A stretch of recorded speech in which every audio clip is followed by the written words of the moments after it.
Very cool. All right. Probably was not out painting at all today because it was a little too rainy across our area. Yeah, that's right. In fact, we still have a few showers out there right now. It doesn't look anything like it did earlier, but we are still seeing some rain falling. And most of it is in Bell County right now. And I mentioned that specifically because Bell County has had some of the highest totals of anybody across central Texas today. You can see from Pendleton down to Temple to Killeen, still some rain falling. If you're in Temple, probably just a light drizzle. A lot of this is along 14 towards Harker Heights, Nolanville. Those areas are kind of seeing some of the heavier rainfall right now. For us in Temple, like I said, we're kind of on the edge of this, not moving very fast right now. I mentioned Bell County had some of the higher totals of the day, right? Well, let's take a look at some of these numbers. So Ding Dong, really it's the River Ridge Ranch, but I wanted to give a shout out to Jacob Wallin, our own Jacob Wallin, who did a story on Ding Dong last week. If you haven't seen that, check it out on 6+. But 1.76 inches there, Troy 1.4 thereabouts, near Salado 1.3, Rogers 1.25 inches just about, in Temple almost an inch of rain today. So like I said, Bell County doing really well.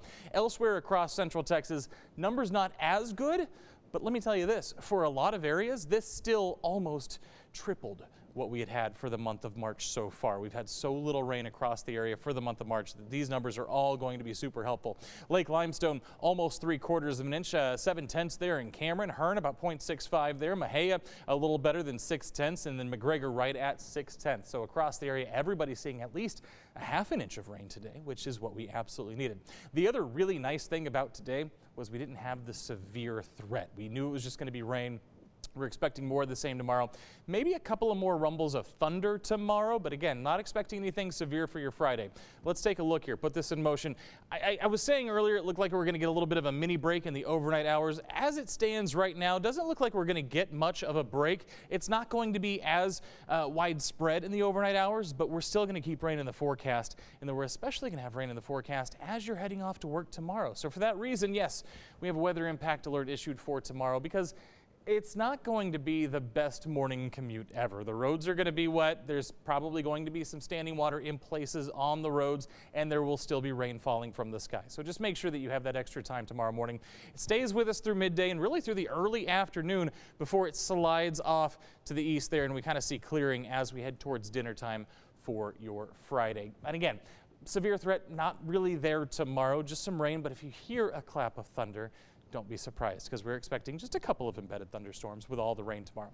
As far as temperatures, anytime we have these cloudy, rainy conditions, we're just not going to move a whole lot. So highs today, lows tonight, highs tomorrow going to look very similar. Lower 60s by the time you wake up. Might tack on a degree or two for tomorrow, back into the 70s across central Texas. But then we have to talk about the weekend. So for Saturday, we're going to start there.